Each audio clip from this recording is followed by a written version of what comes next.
ക്രിസ്തുവിൻ്റെ സമാധാനം നിങ്ങളോടുകൂടെ ഉണ്ടായിരിക്കട്ടെ.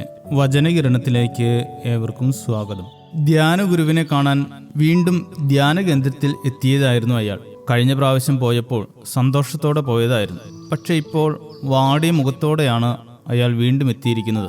ധ്യാനമൊക്കെ കഴിഞ്ഞ് ഗുരുവിനെ കാണാൻ ഗുരുവിന്റെ മുറിയിലെത്തി. മുഖം കണ്ടപ്പോഴേ ഗുരുവിന് ആളെ മനസ്സിലായി. ഗുരു ചോദിച്ചു, കഴിഞ്ഞ മാസം ധ്യാനം കൂടാൻ എത്തിയ ആളല്ലേ? ധ്യാനമൊക്കെ കഴിഞ്ഞ് പോയിട്ട് ഇപ്പോൾ എങ്ങനെയുണ്ട്? മദ്യപാനവും പുകവലിയും ഒക്കെ പൂർണ്ണമായി ഉപേക്ഷിക്കാൻ കഴിഞ്ഞോ? ഭാര്യയുടെയും മക്കളുടെയും പരിഭവങ്ങളൊക്കെ അവസാനിച്ചോ? അയാൾ പറഞ്ഞു, ഗുരു, ഇവിടുന്ന് പോയി കുറച്ച് ദിവസത്തേക്ക് ഒരു കുഴപ്പവുമില്ലായിരുന്നു. പിന്നെ പതിയെ പതിയെ പഴയ ചിന്തകൾ എൻ്റെ മനസ്സിൽ ഉണർന്നു വന്നു. അവ എന്നെ വീണ്ടും പഴയ പാപങ്ങളിലേക്ക് നയിച്ചു. ഇപ്പോൾ ഞാൻ വീണ്ടും ആ പഴയ സ്വഭാവക്കാരനായി. എന്തുകൊണ്ടാണ് ഞാൻ ധ്യാനം കൂടിയിട്ടും എൻ്റെ ജീവിതത്തിൽ മാറ്റം വരാത്തത്? ഗുരു അയാളെ വിളിച്ചുകൊണ്ട് അടുത്തുള്ള ആലയിലേക്ക് പോയി. അവിടെ മൂശാരി ഇരുമ്പ് കൊണ്ട് ഒരു ആയുധം തയ്യാറാക്കുന്ന ജോലിയിലായിരുന്നു. ഗുരു പറഞ്ഞു, ചൂളയിലെ തീയിലിരിക്കുന്ന ആ ഇരുമ്പ് ദണ്ട് കണ്ടോ? അതിന് സ്വന്തമായി ചൂടോ പ്രകാശമോ ഇല്ല. തീയിലായിരിക്കുന്ന സമയത്താണ് അതിന് ആ ശക്തിയും ജ്വാലയും ഉള്ളത്. തീയിൽ നിന്നെടുത്താൽ അതിൻ്റെ ചൂടും വെളിച്ചവും മാറും. ഗുരു തുടർന്ന് പറഞ്ഞു, അതുപോലെയാണ് നമ്മുടെ ജീവിതവും.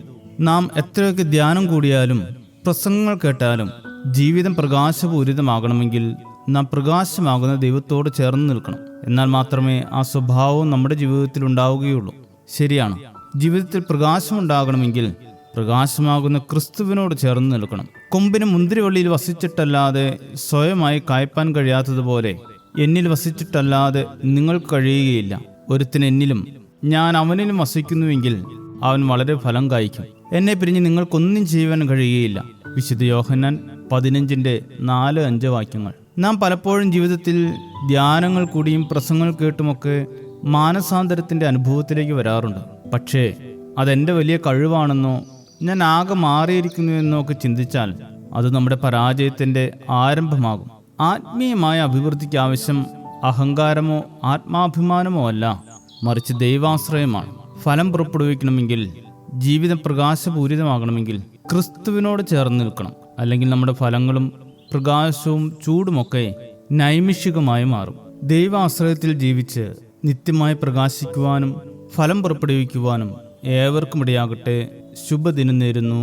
ദൈവം അനുഗ്രഹിക്കട്ടെ. എനിക്കെന്റെ ആശ്രയം യേശുവത്രേ, സർവശക്തനാമൻ യേശുവത്രേ. ഞാനവൻ കൈകളിൽ സുരക്ഷിതനാം, യേശു മതിയായവൻ. എനിക്കെന്റെ ആശ്രയം യേശുവത്രേ, സർവശക്തനാമൻ യേശുവത്രേ. ഞാനവൻ കൈകളിൽ സുരക്ഷിതനാം, യേശു മതിയായവൻ.